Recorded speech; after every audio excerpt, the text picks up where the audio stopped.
হাজী ইমদাদুল্লাহ মুহাজ্জির মক্কি রহমতুল্লাহ আলাই উনি সুন্দর করিয়া পাগুলা বেঁকা কইরা ঘুমাইছেন। তো ওনার এক শাগিদ বা বলতেছে, হুজুর আপনি পাগুলো কেন সোজা করেন না? হাজী ইমদাদুল্লাহ মুহাজ্জির মক্কি রহমতুল্লাহ আলাই ডাক দিয়া বলেন, আমি পাগুলা এজন্য সোজা করি নাই, যেদিকেই পাগুলা সোজা করতে যায় সেদিকেই আমার আল্লাহর তুজুল্লি নূর দেখা যায়। সেই হাজী ইমদাদুল্লাহ মুহাজ্জির মক্কি রহমতুল্লাহ আলাই আল্লাহর বান্দা সুন্দর করে একটা ঘটনা লেখছেন। এক আল্লাহর বান্দা হাজী সাহেবের কাছে গেছে, যাওয়ার পরে বলতেছে, ও বা হাজী সাহেব, আমার একটা সন্তান হয়েছিল বা অসুস্থ হয়েছিল, কিন্তু আমি মান্যত করছিলাম পায়খানা খাবো। কি খাবো ভাই? পায়খানা খাবো। হাজী ইমদাদুল্লাহ মুহাজ্জির মক্কি রহমতুল্লাহ আলাই বলেন, ঠিক আছে তুই মান্নাত করছো, ভালো কথা, বাহ, কিন্তু পায়খানা খাওয়া লাগবে না। কি খাওয়া লাগবে না? পায়খানা খাওয়া লাগবে না। হাজী সাহেব কি করবো? যে লোকটা সুদ খায়, যে লোকটা সুদ খায়, তুমি তার ঘরে ছায়া খানা খাও, পায়খানার সমতুল্য হয়ে যাবে।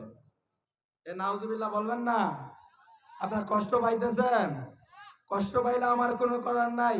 হাসরের ময়দানে আল্লাহ যদি জিজ্ঞাসা করেন, তোমাকে ঈমান দান করেছিলাম, মঞ্চে বৈশা বয়ান করার সুযোগ দিয়েছিলাম, তুমি হক কথা কেন মাঠে বলো নাই? এর জন্য জবাব তুমি আগে দাও, ঠিক কিনা? আমরা তো এখন কিছু কিছু ইমাম আছি, কিছু কিছু মাদ্রাসা শিক্ষক আছি, চাকরির বয়ে বেতনের বয়ে সভাপতির বয়ে মেম্বারে বৈশা হক কথা বলি না, ঠিক কিনা? এই রিজিকের মালিক কে? হায়াতের মালিক কে?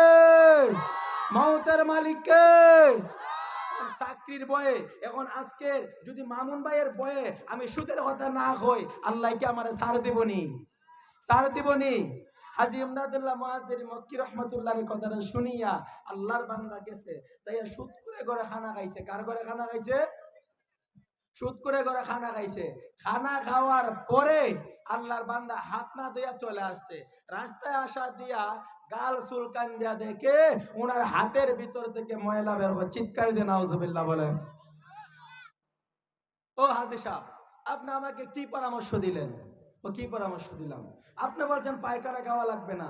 ও সুদখোরের দল, ও যৌতুক খাওয়া কুত্তার দল, ও ঘুষ খাওয়া কুত্তার দল, ভালো করে বুঝিয়ে রাখো, এ দুনিয়া চিরদিন থাকার জায়গা নয়, আর এটা থাকবেও না, ঠিক কিনা? ওই যে আমাদের ম্যাডাম মৃত্যুর সাথে ভাঞ্জা লড়ে, ঠিক কিনা?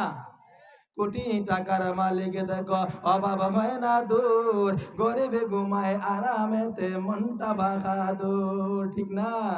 যে কথাটা বলতেছিলাম, কথাটাকে ভালো করে বুঝেন। আজকে মা ডাকতে পারি না, বাবা ডাকতে পারি।